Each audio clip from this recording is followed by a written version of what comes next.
આમ તો દર વર્ષે રિદ્ધિ સિદ્ધિ મહાદેવમાં શ્રાવણ મહિનામાં અમારી પરિવાર ટીમ મારફત કોંગ્રેસ પરિવારના અશુભાઈને આખી કિરીટ દાદાથી લઈને હિતેશભાઈને બધા જ અમે લોકો દર્શન કરતા હોય, પણ આ વખતે અભિષેકથી શરૂઆત એટલા માટે કરી કે બેફામ બનેલા સત્તાધીશો અને આ હું જે નગરપાલિકાના પ્રાંગણમાં ઊભો છું, આખું ગામ ત્રાહિમામ છે.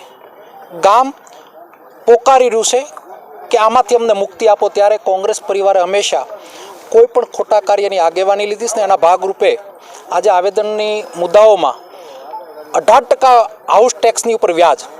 હું આ મીડિયા મારફત સરકારને પૂછવા માગું છું કે એક બાજુ ગૃહમંત્રી વ્યાજખોરોને જેલમાં પૂરવાની વાતો કરે છે, બેન્કિંગ વ્યાજ 8%, 9%, 18% એટલે પઠાણી વ્યાજ થયું ગણાય, તો શું આ નગરપાલિકાના ચીફ, નગરપાલિકાના પ્રમુખને જેલમાં પૂરવાનું કામ કરશે ખરા? આ ટેક્સીસ માફ નહીં થાય તો આવનાર દિવસોમાં આ ગામના આગેવાનો લઈ અને ચીફ ઓફિસર સહિત બધાને જેલમાં પૂરમ તાળાબંધી નગરપાલિકાની કરવામાં આવશે. ખાડા પૂરવા જરૂરિયાત છે. ઘણા લોકોએ આ રોડ ઉપર જીવ ગુમાવ્યા, ત્યારે ગટરો ગામના લોકોના ઘરની અંદર આવી રહી છે.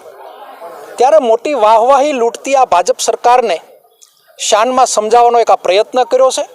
સત્તા અહીંયાથી લઈને દિલ્હી સુધી સરકાર ભારતીય જનતા પાર્ટીની, ત્યારે સરકારના બનેલા પોપટ બનીને બેઠેલા અધિકારીઓ મજા આવે એમ વાવસર ફાડે છે, મજા આવે એમ લોકોને બિલ ચૂકવે છે, ભ્રષ્ટાચારથી ખોટા પેટ્રોલ ડીઝલોના બિલ ચૂકવાય છે, કોઈની ઓફિસોના બિલ ચૂકવાય છે.